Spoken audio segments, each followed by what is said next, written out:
내가 너를 손바닥에 새겼다. 내가 너를 손바닥에 새겼다라는 제목으로 말씀 전하겠습니다. 오늘 이 본문 말씀에는 그 하나님의 구원 메시지에 대한 이스라엘 백성들의 이 반응, 그리고 하나님의 응답이 나타나고 있습니다. 하나님이 약속하신 구원은 이스라엘 백성들의 기대를 훨씬 뛰어넘는 것이었습니다.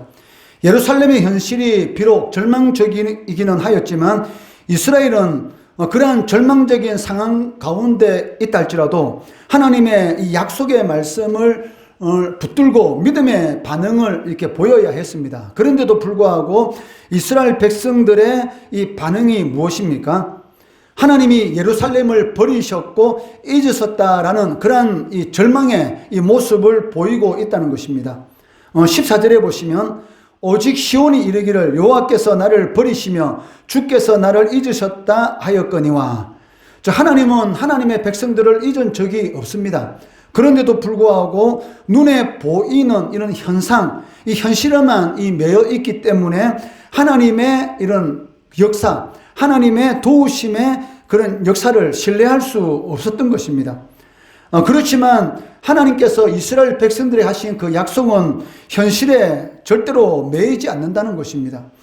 그러니까 하나님께서는 반드시 우리와 함께 하시고 어떤 상황 가운데서도 우리를 버리지 아니하시고 잊지 아니하신다. 그리고 하나님의 때에 반드시 우리를 그 환난 가운데서 건져주신다라고 무수히 말씀하고 계십니다. 그런데도 불구하고 우리는 그 말씀을 믿지 않는 것이죠. 그 이유가 무엇입니까? 눈에 보이는 현실에 우리 자신이 매몰되기 때문입니다. 그러니까 눈에 보이는 현실만 쳐다보면 이 하나님이 계시지 않는 것 같고, 그리고 눈에 보이는 그 현실에 이 매몰되다 보면 전혀 하나님의 약속의 말씀은 생각나지 않는다는 것이죠. 이스라엘 백성들도 마찬가지입니다. 하나님이 예루살렘의 성전에 하나님께서 임재하시고 그리고 이스라엘 백성들과 항상 함께 하신다라고 말씀하셨는데도 불구하고 이스라엘 백성들, 예루살렘 성전이 멸망하게 되었을 때에 하는 말이 무엇입니까? 여호와께서 나를 버렸다. 그리고 우리를 잊으셨다라고 말을 하게 된다는 것입니다. 그렇지만 그 하나님께서는 절대로 이스라엘 백성들, 그 하나님의 자녀들을 잃는 법이 없다라고 말씀하십니다. 그 15절 말씀해 보시면 같이 읽어보겠습니다. 시작. 여인이 어찌 그 젖먹는 자식을 잊겠으며 자기 태어서 난 아들을 긍휼히 여기지 않겠느냐. 그들은 혹시 잊을지라도 나는 너를 잊지 아니할 것이다. 여자가 자신의 이 배로 낳은 그런 자녀를 잊을 수가 있습니까? 그것은 불가능한 것이죠. 그렇지만 혹 있을 수 없는 그러한 일이 일어난다 할지라도 하나님은 절대로 잊지 않는다. 즉 사람은 혹 그 자신의 태에서 난 그 자녀를 잃는 일, 그런 일은 일어날 수가 없죠. 그런데 혹 그런 일이 있다 할지라도 하나님은 절대로 하나님의 자녀들을 잃는 일이 없다라고 말을 하는 것을 볼 수가 있습니다. 그 이유가 무엇입니까? 16절 말씀에 뭐라고 기록되어 있습니까? 16절 말씀 같이 읽습니다. 시작. 내가 너를 내 손바닥에 새겼고 너의 성벽이 항상 내 앞에 있나니. 하나님께서 하나님의 백성들 이름을 손바닥에 새겼다라고 말씀하고 있습니다. 그리고 바벨론에 의해서 예루살렘 성이 완전히 불타고 성벽이 초토화될 건데, 그런데도 불구하고 하나님께서 뭐라고 말합니까? 너의 성벽, 즉 예루살렘의 성벽이 없는데도 불구하고 너의 성벽이 항상 나에게 있다. 즉 영원토록 하나님께서는 하나님의 백성들을 잊지 않으신다라고 말을 하고 있다는 것이죠. 정확하게 말한다면 하나님은 하나님의 백성들을 잊지 않으시는 분이 아니고 어떠신 분이다? 잊지 못하시는 분이다. 왜? 손바닥에 이름을 새겨 놓으면은 그 이름이 사라집니까? 절대로 사라지지 않죠. 우리가 이 문신을 하게 되면 그 문신은 없앨 수 없지 않습니까? 그 문신을 없애려고 하면 어떻게 됩니까? 살을 벗겨내야 됩니다. 그렇기 때문에 이 손바닥에 새겼다라는 것은 절대로 하나님의 백성을 잊어버린다든지 하나님의 백성을 버린다든지 이러한 일은 결코 있을 수 없다라고 말씀하고 있다는 것이죠. 그리고 하나님께서는 장차 예루살렘, 즉 시온을 반드시 회복시키겠다라고 말씀하고 있습니다. 그 17절, 18절 말씀 같이 읽습니다. 시작. 내 자녀들은 빨리 걸으며 너를 헐며 너를 항폐하게 하던 자들은 너를 떠나가리라. 내 눈을 들어 사방을 보라. 그들이 다 모여 내게로 오느니라. 나 여호와가 이르노라. 내가 나의 삶으로 맹세하노니 내가 반드시 그 모든 무리를 장식처럼 몸에 차며 그것을 띠기를 신부처럼 할 것이라. 아멘. 이게 무슨 말입니까? 예루살렘 성을 항폐하게 하는 자들을 하나님께서 물리치시고, 그리고 예루살렘 성으로 이 잡혀간 모든 이스라엘 백성들을 다 돌아오도록 하겠다라고 하나님께서 말씀하고 있다는 것이죠. 즉 하나님께서 이 예루살렘을 항폐하게 했던 자들을 떠나가게 할 것이고, 이스라엘 자손들은 사방에서 이 모여들도록 하겠다라고 하나님께서 말씀하고 있다는 것입니다. 사실 하나님의 심판에 의해서 이 바벨론이 예루살렘을 침공하게 되고 예루살렘 성전이 불타고, 그리고 예루살렘이 완전히 황폐되었습니다. 우리나라 이 6.25 전쟁으로 인해서 우리나라가 완전히 황폐하게 됐을 때 이제 한국이라는 나라는 도저히 회복되지 못한다라고 세계 사람들은 보았던 것이죠. 그렇기 때문에 이 한강의 기적이라고 말을 하지 않습니까?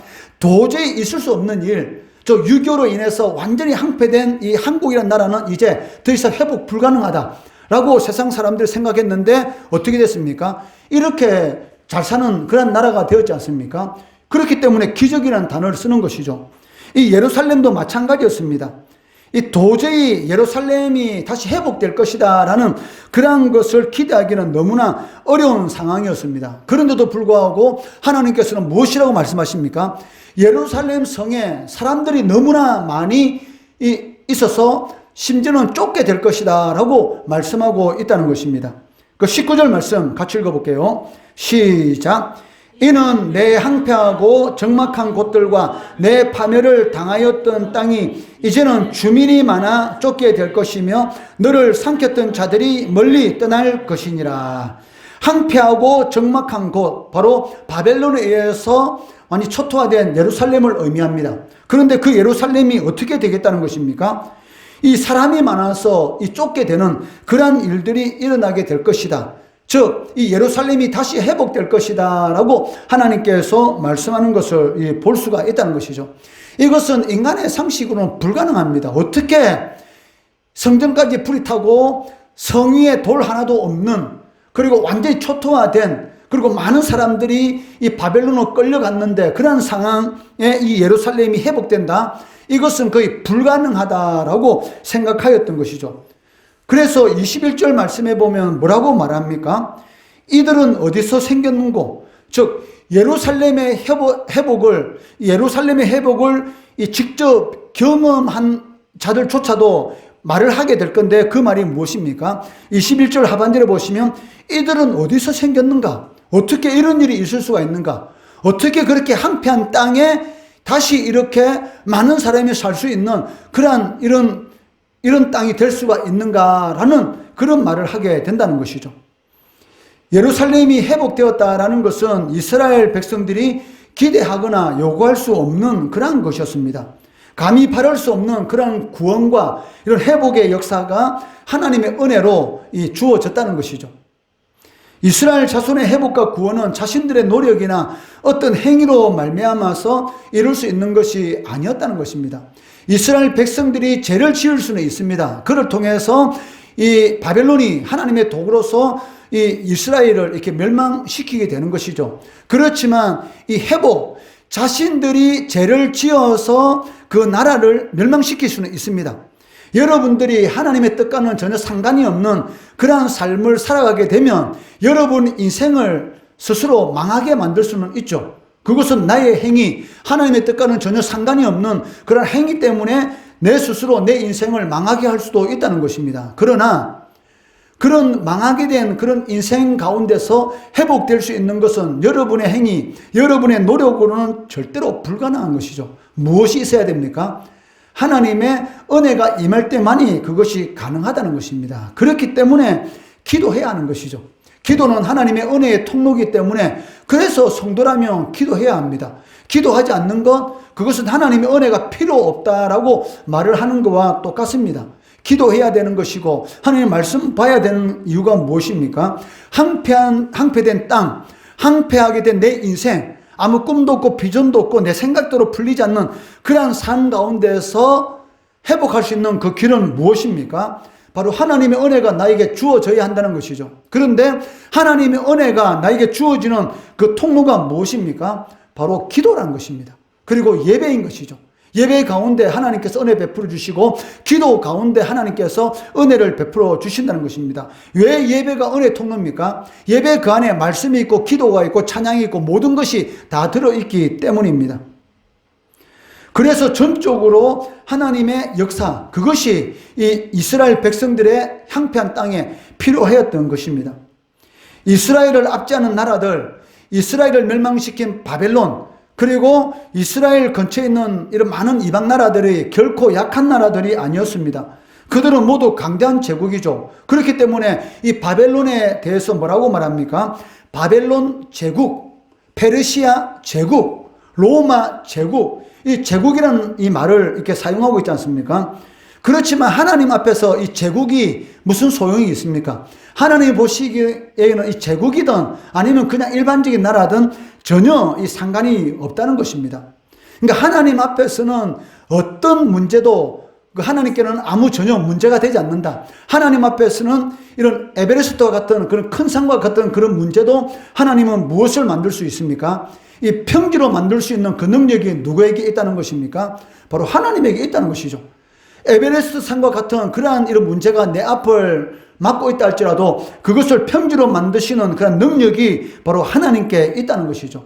그렇기 때문에 우리의 노력과 우리의 행위로는 우리 인생을 살아갈 수가 없다는 것입니다.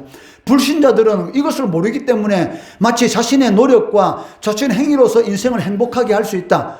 행복이라는 그 단어의 뜻이 성공이지 않습니까? 자신의 인생을 성공으로 이끌 수 있다고 생각하지만 그것은 한마디로 무엇이다? 착각이다. 절대로 그러한 일은 일어날 수가 없다는 것입니다. 왜? 모든 일은 하나님의 뜻 가운데서 일어나기 때문인 것이죠. 하나님 앞에서 문제는 없습니다. 우리에게, 피조물인 인간에게는 문제가 될 수 있지만 인간에게 있는 그러한 모든 문제들은 하나님 앞에서는 결코 문제가 되지 않는다는 것입니다. 하나님은 아무리 강한 나라라도 하나님의 뜻 가운데서 이스라엘 백성들을 구원하시는 것이죠. 바벨론 70년이라는 그 바벨론 포로 하나님께서 약속하신 그 기간에 찼을 때에 하나님께서 어떻게 하셨습니까? 바로 페르시아라는 나라를 세워서 바벨론을 멸망시키고 그리고 이 이스라엘 백성들을 예루살렘으로 돌아오게 하셨지 않습니까? 하나님은 이 제국이든지 어떤 큰 문제든지 전혀 문제가 되지 않는다는 것입니다. 25절 말씀 같이 읽어볼게요. 시작. 여호와가 이같이 말하노라. 용사의 포로도 빼앗을 것이요 두려운 자의 빼앗은 것도 건져낼 것이니 대적하는 자를 대적하고 내 자녀를 내가 구원할 것이라. 이게 무슨 말입니까? 용사 얼마나 강합니까? 그 용사의 포로된 사람을 하나님께서 빼앗을 것이다.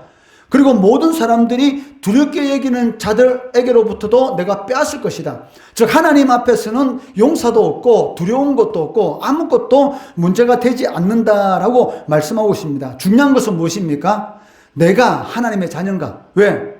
이 25절 이 하반절에 보시니까 내 자녀를 내가 구원할 것이다. 즉 하나님의 자녀, 즉 이스라엘 백성들 하나님께서 구원할 것이다. 내가 하나님의 뜻대로 살아가는가 아니면 하나님의 뜻과는 전혀 상관이 없는 그러한 삶을 살아가느냐에 따라서 내가 구원의 은혜, 즉 이 하나님께서 주시는 그런 은혜를 누리는 그런 삶을 살아갈 수 있는 것이고 하나님의 뜻과는 전혀 상관이 없는 삶을 살아간다면 구원하고는 전혀 상관이 없는 그런 삶을 살아갈 수밖에 없다는 것입니다. 절망적인 이 상황 가운데 빠지게 되면 우리는 너무 쉽게 이 하나님을 의심합니다. 하나님이 나와 함께 하시는 거야? 내가 그렇게 예수 열심히 믿었는데 하나님은 왜 나에게 복하고는 상관없는 이런 고난과 이런 어려움만 주시지? 라고 하면서 하나님을 원망하고 하나님을 의심하는 것을 볼 수가 있습니다. 심지어는 하나님의 능력까지도 의심하고 하나님의 사랑도 이 의심하기도 한다는 것이죠. 그러나 하나님은 택하신 자녀들을 절대로 그냥 내버려 두시는 경우가 없다는 것입니다.